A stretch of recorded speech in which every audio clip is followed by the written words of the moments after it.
नमस्कार। ESPN 9 news आप देख रहे हैं। बिहार में एनडीए गठबंधन के बीच सीट शेयरिंग लगभग तय हो गई है, जिसके तहत बिहार की 40 लोकसभा सीटों में से 16 सीटों पर बीजेपी चुनाव लड़ेगी, जबकि 16 ही सीटों पर जेडीयू के उम्मीदवार उतरेंगे। इसके बाद 5 सीटों पर चिराग पासवान की रामविलास लोक जनशक्ति पार्टी के उम्मीदवार होंगे।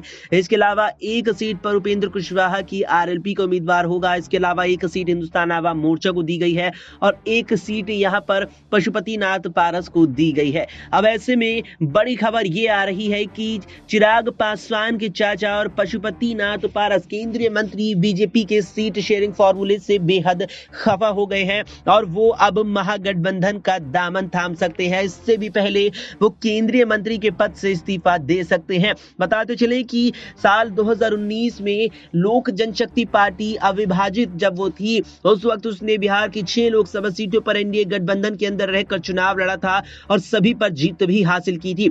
लेकिन उस वक्त पार्टी की कमान पूर्व केंद्रीय मंत्री और चिराग पासवान के पिता रामविलास पासवान संभाल रहे थे। लेकिन 2020 में रामविलास पासवान के निधन के बाद उनके भाई और चिराग पासवान के चाचा पशुपतिनाथ पारस ने बगावत कर दी और अपने साथ 4 और सांसदों को लेकर नई पार्टी बना ली थी, जिससे उनका नाम रखा था राष्ट्रीय लोक जनशक्ति पार्टी। इस बार चिराग पासवान अपनी पार्टी के इकलौते सांसद रह गए थे और उन्होंने पार्टी में टूट के बाद अपनी पार्टी का नाम रामविलास लोक जनशक्ति पार्टी रखा। तो चाचा की पार्टी थी राष्ट्रीय लोक जनशक्ति पार्टी। इस सब के बाद लगातार ही दोनों के बीच 36 का आंकड़ा रहा। अब ऐसे में माना जा रहा था कि आगामी आम चुनावों के लिए सीट शेयरिंग के दौरान चिराग पासवान को भारतीय जनता पार्टी एक से ज्यादा सीट नहीं देगी, जबकि चिराग लगातार 2 से ज्यादा सीटों की मांग रखते नजर आ रहे थे। लेकिन अब सीट शेयरिंग फॉर्मूला जो लगभग तय हो गया है, उसके मुताबिक चिराग पासवान को बीजेपी कमान ने 5 सीटें सौंपी है, तो पशुपतिनाथ पारस को महज एक ही सीट पर सिमटा दिया है, जिससे वो काफी नाराज हो गए हैं और अब